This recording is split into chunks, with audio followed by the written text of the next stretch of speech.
السلام عليكم. ناس كتير قوي دلوقتي ستات البيوت لما بتيجي تجهز بناتها بتبقى محتاره تجيب لها ايه في الجهاز. تجيب لها ميكرويف ولا تجيب لها الاير فراير او اللي هي القلايه الهوائيه.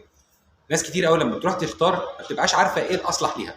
النهارده هنكلمكم ازاي نختار الحاجه اللي احنا هنختارها في اجهزه البيت بتاعتنا. انا احمد محمود ودي قناتي وصفه سهله معاكم.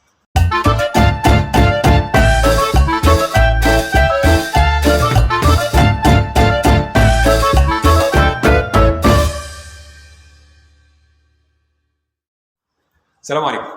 ناس كتير قوي دلوقتي ستات البيوت لما بتيجي تجهز بناتها بتبقى محتاره تجيب لها ايه في الجهاز. تجيب لها ميكرويف ولا تجيب لها الاير فراير او اللي هي القلايه الهوائيه. ناس كتير قوي لما بتروح تختار ما بتبقاش عارفه ايه الاصلح ليها. النهارده هنكلمكم ازاي نختار الحاجه اللي احنا هنختارها في اجهزه البيت بتاعتنا. انا احمد محمود ودي قناتي وصفه سهله معاكم. اهلا بيكم يا جماعه. اول حاجه، ست البيت لازم تعرف ايه متطلبات اللي هي محتاجاها. هل هي محتاجه ميكرويف ولا القلايه الهوائيه او الاير فراير؟ هنتكلم عن كل جهاز من دول وفايدته ايه وهنحتاجه في ايه. اولا الميكرويف، هنتكلم في الميكانيزم بتاعت الميكرويف او هي طريقه الميكرويف بيشتغل ازاي. الميكرويف عباره عن ان هو موجات كهرومغناطيسيه بتخش الاكل بتدور على الميه. اول لما بتلاقي الميه بتعمل زي هزه سريعه للميه مع احتكاكها مع الماده البروتينيه فبيحصل سخونه فبيستوي الاكل. طبعا الميكرويف لا حاجه تضاهيه في تسخين الاكل لانه بصراحه بيسخن الاكل في 10 ثواني بالظبط. نرجع بقى تاني لمرجعنا. ناس كتير قوي عندها مشكله ان فاكره ان الميكرويف بيعمل امراض سرطانيه وده مش صح لسبب بسيط قوي. احنا حوالينا في الجو اللي احنا فيه ده احنا محاطين بمواد او بموجات الميكرويف عن طريق المحمول، عن طريق الراديو، عن طريق القمر الصناعي. فاحنا اوريدي عايشين جوه ميكرويف كبير قوي بس هو مش شغال بنفس الميكانيزم بتاعت الميكرويف. ناس كتير قوي لما بتسمع كلمه كهرومغناطيسيه بتخاف. لا، هي بتدور بس على الميه اللي جوه الماده البروتينيه عشان تسخنها.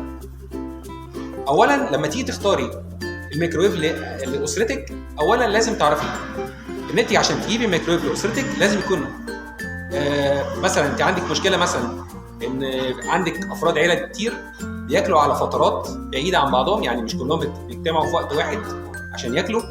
مثلا واحد بيبقى في الجامعه، واحد في المدرسه، واحد بيجي من الشغل متاخر. فانت اصبح عندك ان انت عايزه تعملي اكل مره واحده وكل واحد يسخن في اليوم او في الوقت اللي هو عايزه. فاحنا ساعتها الميكرويف بالنسبه لنا هيبقى حل امثل للي احنا عايزينه. لما انت تختاري الكلام ده اختاري الميكرويف حجمه كبير عشان يساعد العيله بتاعتك. ثانيا تجيبيه في حدود ال1000 واط عشان يوفر معاكي في الكهرباء. ثالث حاجه اختاري ان هو يكون ايزي كلينر عشان لو حاجه طرطشت جوه الميكرويف تقدري تنظفيه بسرعه او تقدري تنظفيه بسهوله.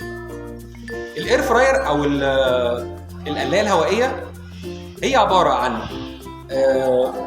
حاجه زي الملف الكهربائي ده بيطلع حراره شديده جدا، فوقيه مروحه والمروحه دي بتسحب الهواء بشكل مباشر على المواد الغذائيه بتاعته. هي ما بتخشش فيها اي نوع من القلايات او ما بتخش فيها اي نوع من الزيوت. دي بنختارها للناس اللي عايزه تعيش بنظام غذائي صحي اللي هو قليل فيه الزيوت. تاني حاجه الناس اللي هي ما بتقدرش تستغنى عن الاكل الفراير او الاكل المقلي. هي بتدينا نفس الكريسبي او نفس اللون بتاع المقليات بس بدون زيت. طبعا دي انا ما بنصحش بيها لان هي بتسحب كهرباء شديده جدا، بس طبعا في ناس بتحبها لان هي الناس ما بتقدرش زي ما قلنا هي نظامها الغذائي ما بتقدرش تستحمل اليوم من غير مثلا ما تاكل كوبيبه وسمبوسه والكلام ده كله. فده الفرق كده بسرعه. اتمنى ان يكون الفيديو كان مفيد ليكم وما تنسوش الاشتراك في الحلقه، الاشتراك في القناه لو الحلقه عجبتكم. اشوفكم دايما على خير. مع السلامه.